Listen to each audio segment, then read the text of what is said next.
At this point, it's no longer a matter of if Freddy Peralta signs an extension with the New York Mets. It's now just a matter of when does Freddy Peralta sign an extension with the Mets.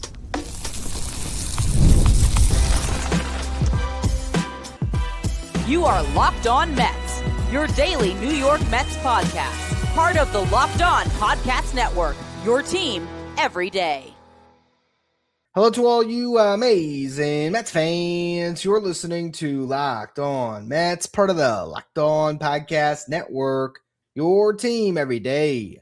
Thank you for making Locked On Mets your first listen every day, and thank you for making Locked On the #1 sports podcast network. On the show today, we're going to talk a little bit about Freddy Peralta. He made his spring debut on Friday. I'll break down the outing and also talk about what he said after the outing when it came to a potential contract extension with the Mets. He was also named the opening day starter. So we're going to go through all that in the first segment. In the second segment, we're going to do a little Fink projections. First, I'm going to project what Freddy Peralta's contract extension will be. Second, we're going to talk about his stats for the upcoming season. Then in the final segment, we'll talk about what the Bats did on Friday. They put up 14 runs, and MJ Melendez had himself a big day.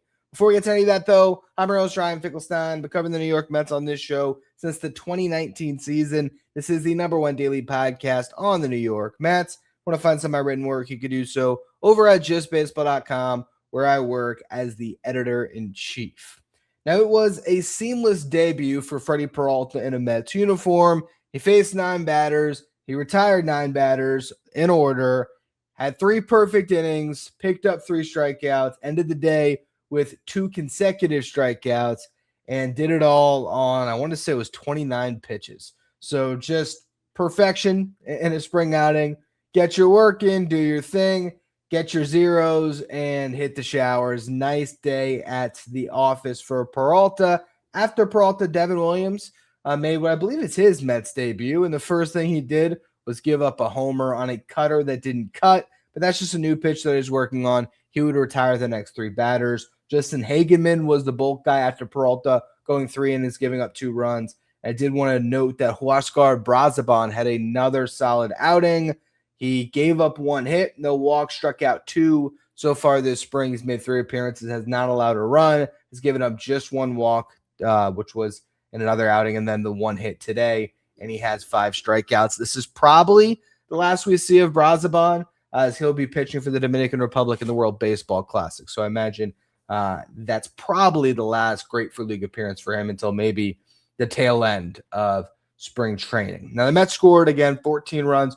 We will talk about the offense in the final segment. But after the game, the Mets officially tabbed Freddy Peralta as the opening day starter. No surprise there. This is the 6th different starter in as many years for the New York Mets at opening day.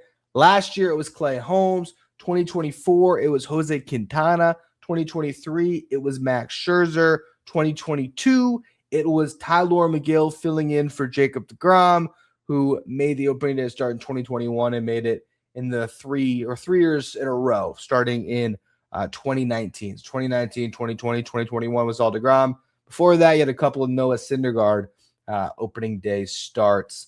And then again, in more recent years, Scherzer, Quintana, Holmes, and now Peralta. This is the 3rd opening day start in a row for Peralta as he grabbed the last 2 for the Brewers. His first ever opening day start came in 2024. This is after Corbin Burnes was traded to the Orioles. He gets the nod, and he made that start against the Mets in New York. Pitched 6 innings, gave up 1 hit. It was a solo homer to Starling Marte. He walked 1, and he struck out 8.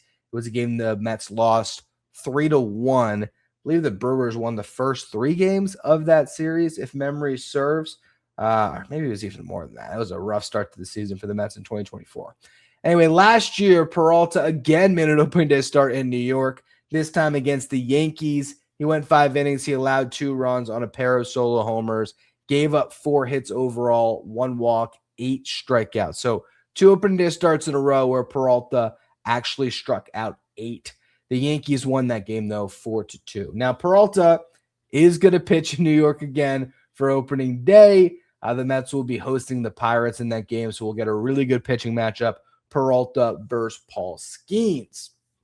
The big comment, though, that came, or it's funny, not the big comment, the big lack of comment from Freddy Peralta was after the game. He's talking to the media. They asked him about a potential contract extension, and through a big old grin, he said no comment.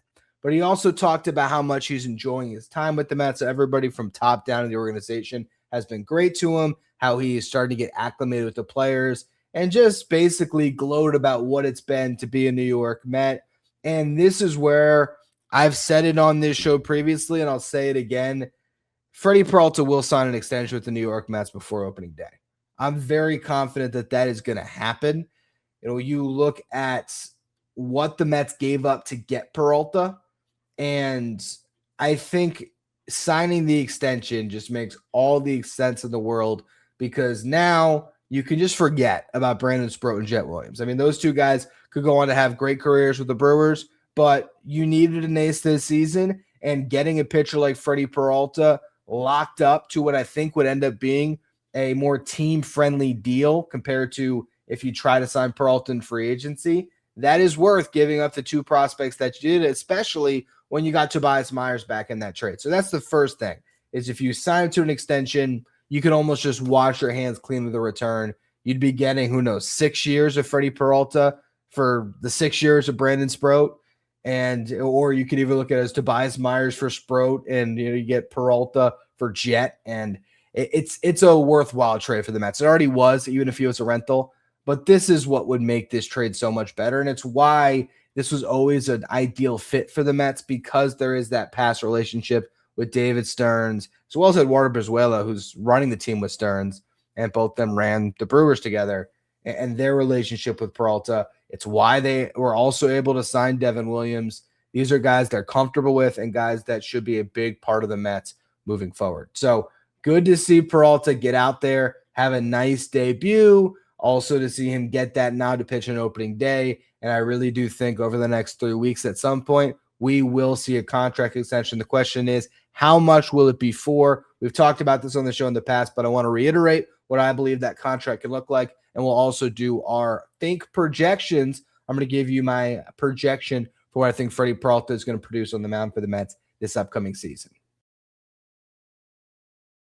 Today's episode is brought to you by Game Time. MLB opening day is almost here. You can feel that anticipation. If you want to be there to watch Freddy Peralta make his first Mets start, make sure you're using Game Time. Because Game Time can take all the problems away that you might have had in the past when it comes to getting tickets. The long queues, the surprise fees, prices that jump at checkout.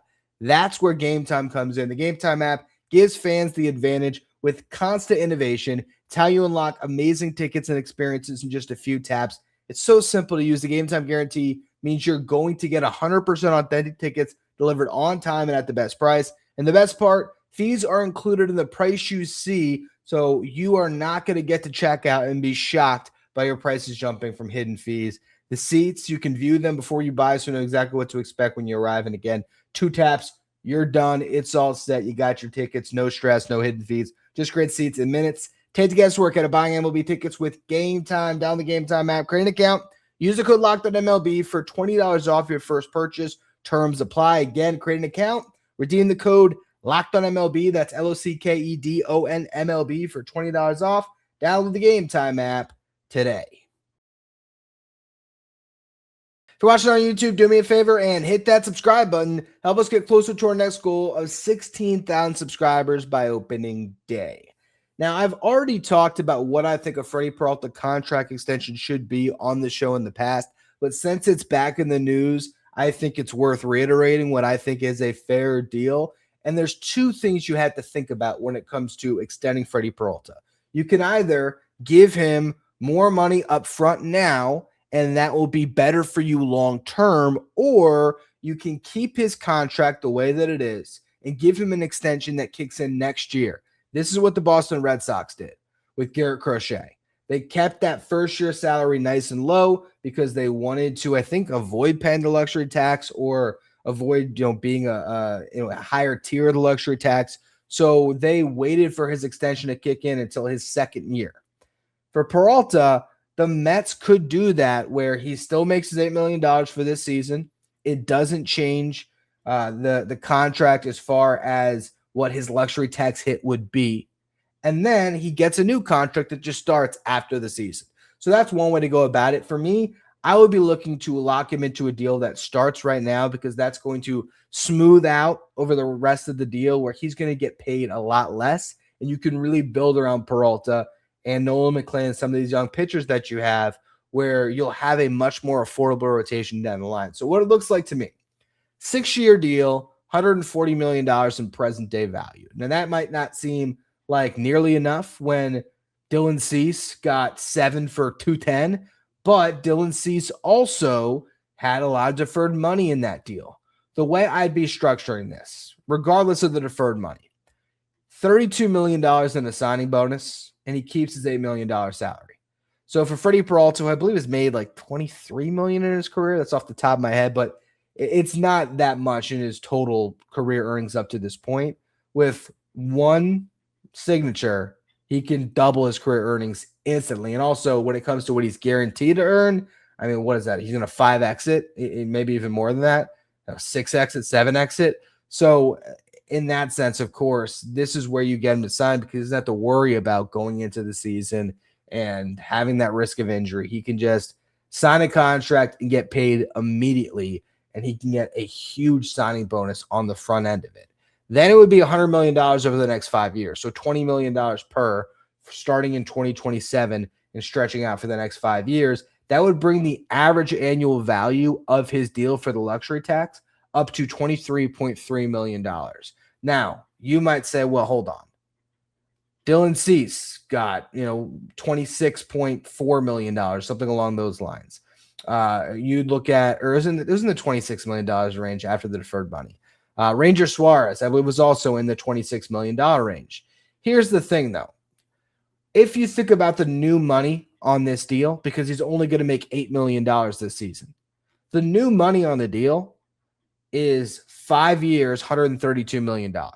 So really, his AAV would be $26.4 million, which is right in line with Dylan Cease, right in line with Ranger Suarez.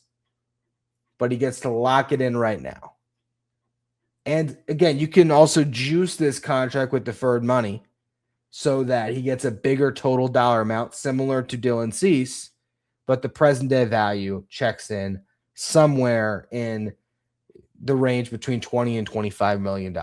That would be the incentive to do the deal now and to give him the signing bonus so he takes less money on the back end, and your luxury tax hit, it comes immediately. So instead of costing Steve Cohen like $17 million for the upcoming season, it would be like $47 million. So it's a big hit to your luxury tax payroll for this year. But in the long run, it gives you a lot of wiggle room to continue to build around Freddy Peralta. And I think that's a good deal for him, where he would consider taking it, because again, you are going from $23 million in career earnings, and you are jumping up that total to $163 million. Plus, you're getting $32 million immediately upon signing. So I really think the ways that the Mets can get a team-friendly deal done, it starts with a big signing bonus. You could work the deferrals in there. And I think it's also not having to go beyond 6 years total, including this year. So buying out 5 of his free agent years. If Freddy Peralta hits the market and he has another great season, he'll probably get a 7-year deal. But for Peralta, you can still lock in a contract now, and at the tail end of this thing, you can still hit free agency at a somewhat reasonable age and maybe chase one more contract. I will also note here, for Freddy Peralta to be able to pitch this season without any thought of a contract would probably be really refreshing. And so I think that's another reason why he might sign. The last piece of this, you always can tack on some options on the back end. So you can put some player options for affordable money on the back end. That'll lower the luxury tax of the deal as well, because that's guaranteed money for the player. So stick a couple $10 million options at the back end of it. And then for Peralta, he gets 7 guaranteed years or 8 guaranteed years, but they're at a very affordable salary that doesn't hurt the Mets. And that would take the present day value of the deal down, it would bring it up as far as total money, but the AAV would be less because, again, guaranteed money for the player, that gets factored into the total value of the deal when it comes to the luxury tax. If it's club options, they're not guaranteed money for the player, and so they do not get factored into the luxury tax. But anyway, that is all of my kind of thoughts and ideas on what a contract could look like. Ultimately, we'll just see what these two sides agree on, but I do think something will get done, and I would not be surprised if something gets done about 2 weeks from now when you are kind of building up that excitement for the start of the season. I think you could see something happen then. Now, let's talk about what he's going to do on the mound, because Freddy Peralta is coming off an unbelievable season where he pitched to a 2.70 ERA. Over the last 3 years, Peralta has cleared 165 innings pitched each year. He's made 30 starts each year. He's also cleared 200 strikeouts each year. Across those 3 seasons, he's made 95 starts. He's third in Major League Baseball with 614 strikeouts, trailing only Dylan Cease and Zach Wheeler. And his ERA across the last 3 seasons is 3.40. You look at the projection models from Fangraphs, the range for him on ERA is somewhere between a 3.72 and a 3.86. They have him at 29 to 30 starts, 156 to 168 in the third innings pitched, and strikeouts 169 to 184.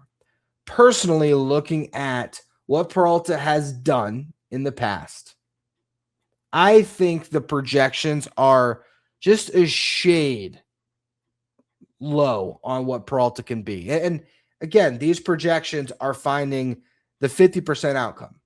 It's looking at the best possible season that he can have, which is something like last year, where his ERA is sub-3, the worst possible season he could have, and finding that middle ground. What I like about my new Fink projections is we can, skew more towards the positive side of things. And I will do that for a couple of stats here on Peralta. For one, strikeouts. I think he's going to clear 200 again. So I have him at 205 strikeouts. Innings pitched. I have him at 175, right where he was last season, right around there. I think it was 176 and 2/3.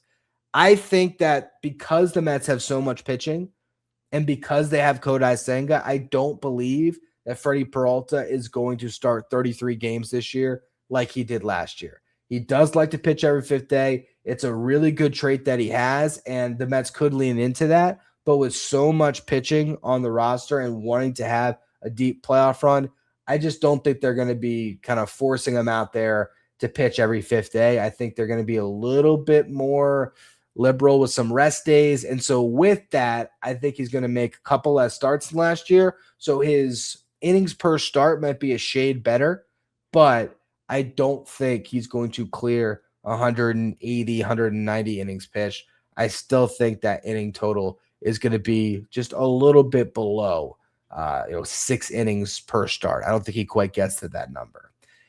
ERA is an interesting one because I have been projecting some pretty great ERAs.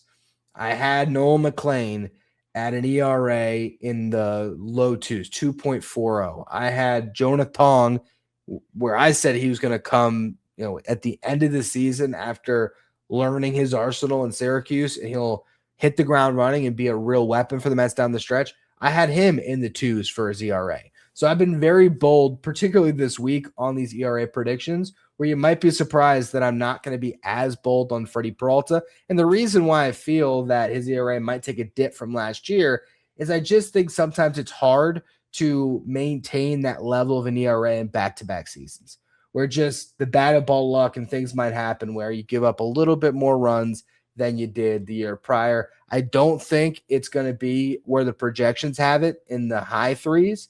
I think it is a sub 3.5 ERA, but I think it's not that much lower than a 3.5. So I have his ERA at 3.45, 31 games started, 175 innings pitched, and 205 strikeouts for the Mets' newfound ace, Freddy Peralta. And like I said on yesterday's show, I do think, though, when the season is done, Nolan McLean will be the guy that gets the start game 1 of a playoff series and the guy that will have the better season overall. I still think that McLean is the better pitcher right now, which is crazy to say, but I just think his stuff is so elite. Not that Peralta's isn't. He has really good stuff as well, but I just think there's more weapons for Nolan McLean. And if I had to pick one of them, in the Cy Young this year. It's funny. I think I'd probably take McLean. It's not a knock on Peralta. I think Peralta is great, and I think this is a duo of aces atop the Mets rotation. I just think that McLean is going to have the better season, but who knows? That's the fun part about this, because at the end of the year, we can hold up all my projections and see how wrong I was, and that'll be just as fun as if I actually got some of these right. In the final segment today, though, I want to talk about the big game for MJ Melendez and what the Mets offense did as a whole on Friday.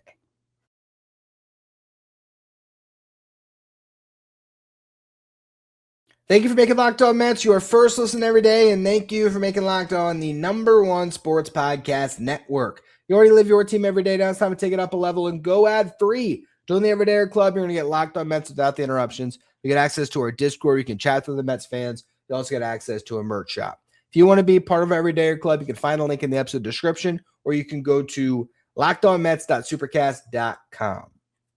Now, at the beginning of this game, the Mets scored their first run on a Carson Benge hit by pitch, and then he scored on a double by Juan Soto. The next run came in the fourth inning. MJ Melendez hit an opposite field solo homer. It came on an elevated fastball away, 94 miles per hour. He hit it out.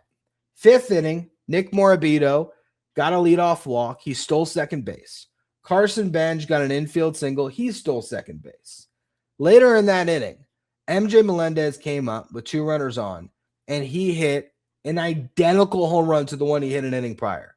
Fastball up and away, went with it, drove it out of the ballpark, opposite field to left.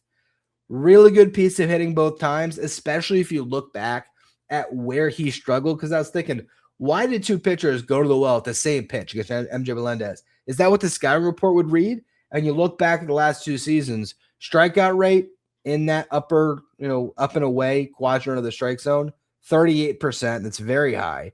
Whiff rate, 45%.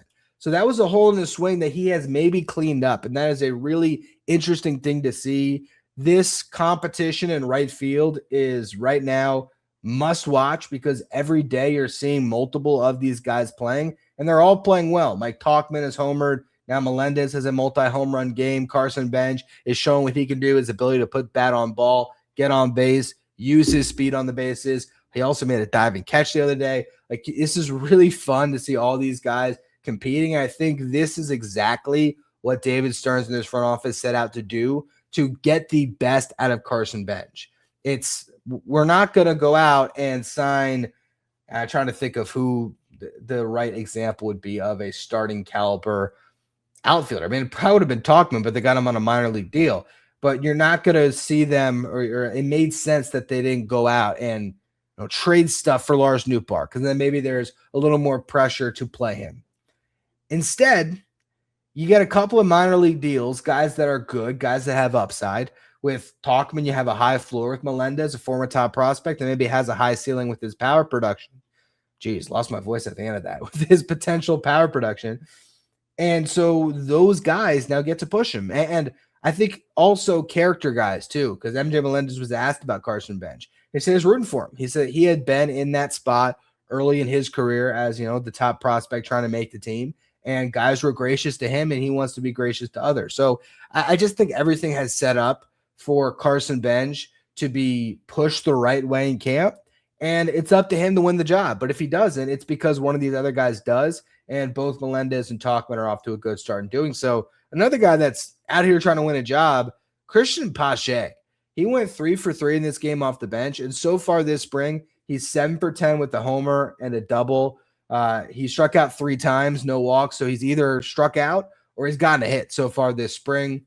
I joked the other day that Christian Pache could hit for the cycle 3 times, and he still wouldn't make this team. I still don't think he's going to make this team, but I will say if he shows an ability to hit left-handed pitching, he might complement Carson Benge or Mike Tauchman more in a bench role than a different bat. Then again, the reason why I said he wouldn't make this team is because I don't really see what Pache does that Tyrone Taylor doesn't do. Maybe he hits better, but I think the role that Tyrone Taylor has is one that Christian Pache could fill, and I just don't think he's actually going to make the team. But he is swinging a hot bat, so we have to at least talk about him. AJ Ewing, last guy I wanted to mention before we close out today's show. he had a big game. He went 2 for 2 off the bench, hit a single at over 100 miles per hour for his exit velocity. And then he homered on a fastball that was low and down the middle, but he went the other way with it, and he crushed that baseball. 105.9 miles per hour off the bat, and it traveled 400 feet to left center field. So this is the one difference between A.J. Ewing and Jet Williams when we're comparing these prospects. The one thing that had me liking Jet Williams a little bit more was the fact that Jet just has more power. But A.J. Ewing, if he can tap into it, and for those of you who didn't see the show with Arm Layton, I encourage you to go back and watch the show that we did a couple weeks ago where Arm and I discussed Jet Williams and A.J. Ewing. He likes Ewing more because he believes there is a better chance of a high-impact defender in center field compared to Jet Williams, where it's like, all right, he's kind of passable all over, but is he going to be an above-average defender anywhere? With Ewing, you have a better shot at an elite defender. You have also a guy that's elite on the base pass, stole 70 bags last year. This could be the center fielder of the future for the New York Mets, and it's really exciting that he's producing in this setting. He's not going to make the team. He still needs to play more in AA, much less AAA. He had a month, a little bit more of AA action last year, and he was great, but you wanted to see him actually struggle in AA. What I mean by that, you didn't get to see him face the inevitable peaks and valleys and have to come out the other side of it. And I think it's important for these guys to get challenged in the minor leagues and to face adversity and get hot again. Now, if a guy's just never seeing adversity in the minor leagues, that's when it's time to bring him up to the big leagues. So I do think A.J. Ewing has a shot to make the team this year, but more likely it's going to be half the season in AA, half the season in AAA.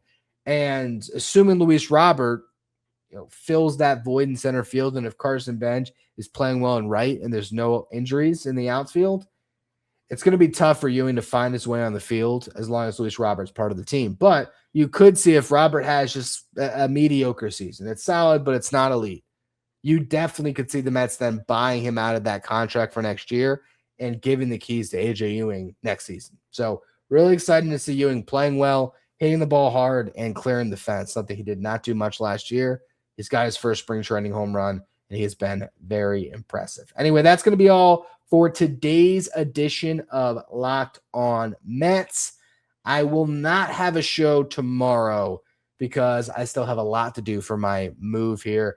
For those of you who might have missed the episode earlier this week, I am moving, and so I need some time here to get situated. So Saturday night, I'm going to be just getting everything together in boxes and making sure we're all packed up for the move. Sunday, we will be moving. And so I plan to have a show for you all on Monday. What I don't know is if it's going to be on YouTube with video. It'll be on YouTube, but it very well could be an audio-only show. I might have to just drive to a McDonald's somewhere and get Wi-Fi and post it that way. So we'll see. I think everything's going to be good. I should have everything situated and might even be able to do a video podcast.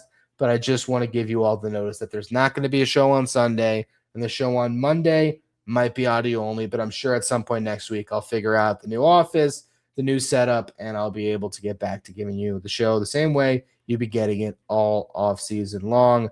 As always, thank you for listening. Make sure you follow, rate, and review wherever you get your podcast. Subscribe if you're watching on YouTube. Thank you for making Locked On Mets your first listener, your first watch every day. And thank you for making Locked On the #1 sports podcast network.